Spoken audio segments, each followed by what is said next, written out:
तो क्या नीतीश कुमार के साथ साथ चिराग पासवान भी बीजेपी की खिलाफत करेंगे? क्या चिराग पासवान छोड़ देंगे अब एनडीए का साथ? दर्शकों, जहां एक तरफ नीतीश कुमार को लेकर ये कयास लगाए जा रहे हैं कि नीतीश कुमार भारतीय जनता पार्टी का साथ छोड़ देंगे, तो वहीं चिराग पासवान भी इसकी तैयारी में लग चुके हैं। हाल ही में जिस तरीके से उनके सहयोगी उल्लास पांडे के ठिकानों पर छापा मारा गया, ईडी वहां पर छापा मारती है, लेकिन अब राजनीतिक गलियारों में इस बात की चर्चा हो रही है कि क्या इस छापे के जरिए ईडी और सीबीआई के जरिए चिराग पासवान पर दबाव बनाने का काम हो रहा है। लंबे वक्त से चिराग पासवान खामोश नजर आ रहे हैं। चिराग पासवान कई मौकों पर एनडीए की नीतियों पर, यानी मोदी सरकार की नीतियों पर सवाल खड़े कर चुके हैं। लेटरल एंट्री का मुद्दा हो, वक्फ संशोधन बिल का मुद्दा हो, या फिर आरक्षण का मुद्दा हो, भारत बंद का हो, ये तमाम ऐसे मुद्दे हैं जिसके खिलाफ खुलकर चिराग पासवान ने की थी। उसके बाद सवाल उठने लगे कि भाई चिराग पासवान सत्ता पक्ष के साथ है या फिर विपक्ष के साथ है। लेकिन अचानक से नीतीश कुमार जो सफाइयों पे सफाई दे रहे हैं, कहीं ना कहीं चिराग पासवान चुप नजर आ रहे हैं। अंबेडकर को लेकर गृह मंत्री अमित शाह का वो बयान, उसके बाद बिहार में बीपीएससी के छात्रों का प्रदर्शन, इसको लेकर चिराग पासवान की चुप्पी ये दर्शा रही है कि कहीं ना कहीं चिराग पासवान के मन में कुछ और चल रहा है। जिस तरीके से एक वक्त में चिराग पासवान नीतीश कुमार की खिलाफत करते थे, लेकिन अब चिराग पासवान और नीतीश कुमार की नजदीकियां बढ़ चुकी है। ऐसे में ये बढ़ती नजदीकियां क्या भारतीय जनता पार्टी का खेल बिगाड़ने वाला है? मेरे साथ इस मुद्दे पर बातचीत करेंगे अमन सर मौजूद है। सर, जिस तरीके से देखा जाए तो एनडीए की दोनों पार्टियां हैं, खासतौर पर चिराग पासवान की पार्टी और नीतीश कुमार की जेडीयू पार्टी, दोनों के बीच लगातार नजदीकियां बढ़ रही है, लेकिन भारतीय जनता पार्टी इससे बिल्कुल भी खुश नहीं है। बीजेपी का मानना ये रहता है कि भाई आप भले ही एनडीए के साथ है, लेकिन आप हमसे डील कीजिए। लेकिन जिस तरीके से चिराग पासवान और नीतीश कुमार की नजदीकियां बढ़ी है, क्या अब भारतीय जनता पार्टी का खेल बिगड़ने वाला है? देखिए, जाहिर बात है बीजेपी के लिए स्थिति को संभालना अभी आसान नजर नहीं आ रहा है, क्योंकि जिस तरह नीतीश कुमार को लेकर हम बात सुन रहे हैं और लगातार चर्चा चल रही है कि भाई वो बीजेपी से अलग हो सकते हैं, तो एक तो पहले ही कहीं ना कहीं बीजेपी परेशानी में है।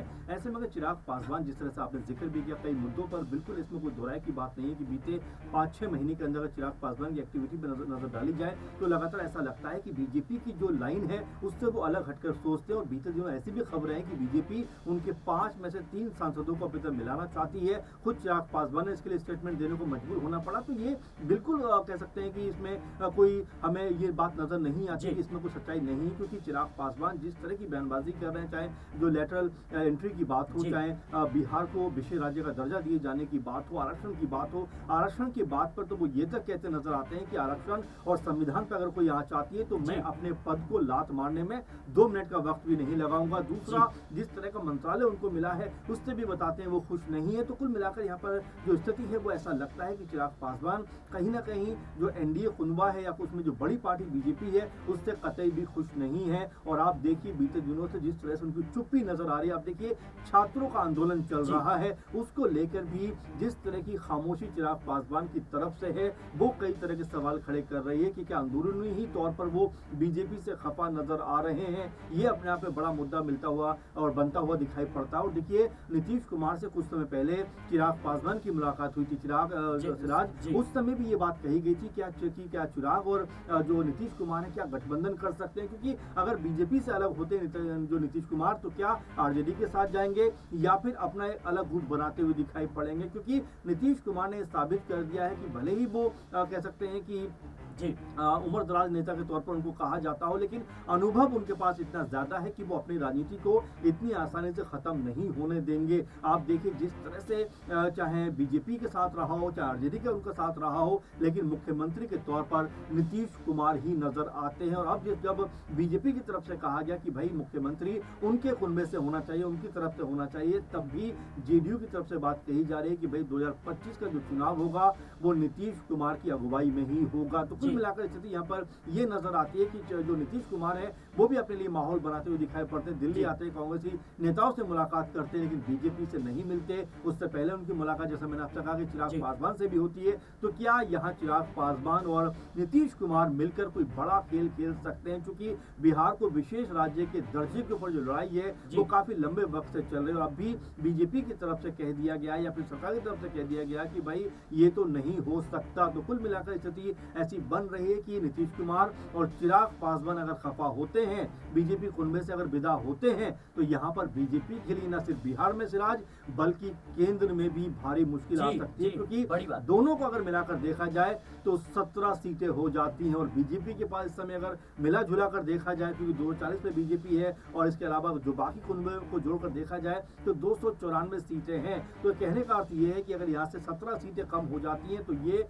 276-77 के आसपास आ जाएगा। और इसके अलावा आपने देखा कि शिंदे भी कहीं ना कहीं खफा नजर आ रहे हैं, 7-8 सीटें उनके पास भी हैं। तो ये जो आंकड़े हैं, और ऐसे में अगर हम कह सकते हैं चंद्रबाबू नायडू को अगर जोड़ दें सिराज, तो यहाँ बीजेपी के लिए भारी मुश्किल पड़ सकती है। तो यही संभावना है कि क्या चिराग पासवान नीतीश कुमार के साथ मिलकर कोई बड़ा खेल बिहार में कर सकते हैं, और क्या दिमाग में चिराग पासवान के कोई अलग बात चल रही है, क्योंकि इतने अहम मुद्दे पर उनका नहीं बोलना कहीं ना कहीं इशारा करता है कि वो बीजेपी से खुश नहीं है। चिराग पासवान की छवि एक मुखर नेता के तौर पर मानी जाती है, युवा नेता के तौर पर, ऐसा नेता जो सबकी बात करे। लेकिन जिस तरीके से अंबेडकर विवाद जो देखने को हमें मिला, गृह मंत्री अमित शाह जो बयान देते हैं, उसके बाद विपक्ष हल्ला बोल करता है और सवाल पूछे जाते हैं चिराग पासवान की, भाई चिराग पासवान आपका क्या रुख है, आप तो दलितों की राजनीति करते हैं, आप तो दलितों के हितैषी हैं। लेकिन बीजेपी की जो रणनीति है कोर हिंदुत्व वाली, उससे भी चिराग पासवान को परेशानी हो रही है, क्योंकि भाई चिराग पासवान के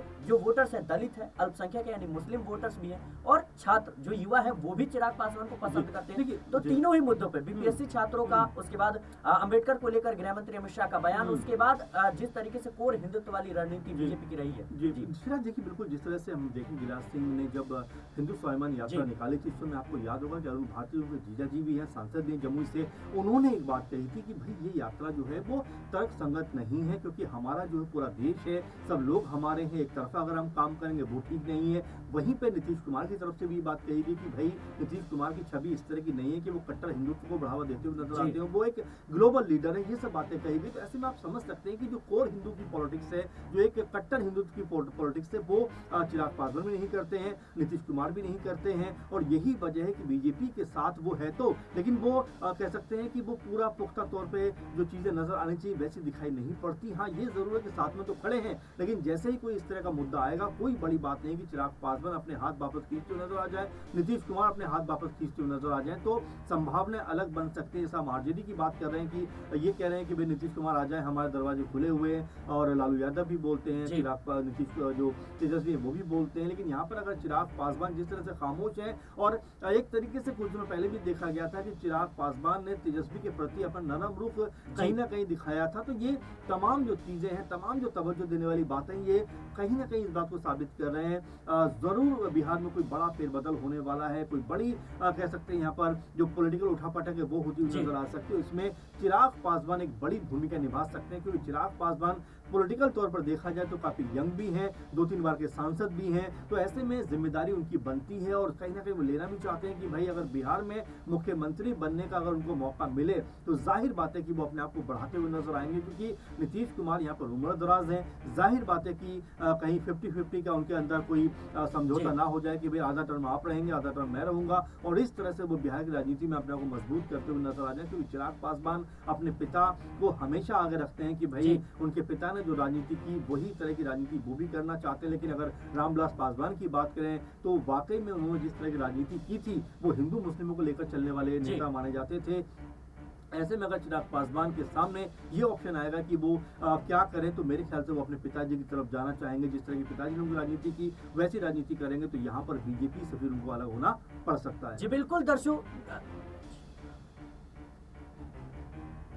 दर्शकों, नीतीश कुमार और चिराग पासवान की नजदीकियां भारतीय जनता पार्टी की मुश्किलें बढ़ाने वाली है। जहां एक तरफ चिराग पासवान युवाओं और दलित और अल्पसंख्यक सभी को लेकर साथ चलने की बात करते हैं, लेकिन वहीं दूसरी तरफ देखा जाए तो बीजेपी की कोर हिंदुत्व वाली रणनीति चिराग पासवान के लिए मुश्किलें खड़ी कर रही है। वहीं जिस तरीके से दलितों को लेकर के जो बयान जारी किया गया, जो अंबेडकर का विवाद है, ये भी कहीं ना कहीं अब चिराग पासवान के लिए मुश्किल खड़ी कर रहा है। वहीं जिस तरीके से देखा जाए तो बिहार में बीपीएससी छात्र लगातार अपनी मांगों को लेकर विरोध प्रदर्शन कर रहे हैं। ऐसे में सवाल पूछे जा रहे हैं कि चिराग पासवान जी, आपका क्या रुख रहेगा? क्या आप उन पार्टियों का साथ देंगे जो कहीं ना कहीं छात्रों के साथ अन्याय कर रही है? क्या आप उन लोगों का साथ देंगे जो दलितों को लेकर अपमानजनक टिप्पणी करती है? फिलहाल देखना होगा कि चिराग पासवान के ठिकानों पर जो ईडी और सीबीआई की छापेमारी हुई है, क्या इसका असर अब बिहार की रणनीति पर पड़ता हुआ नजर आएगा? चिराग पासवान आखिर खामोश क्यों है?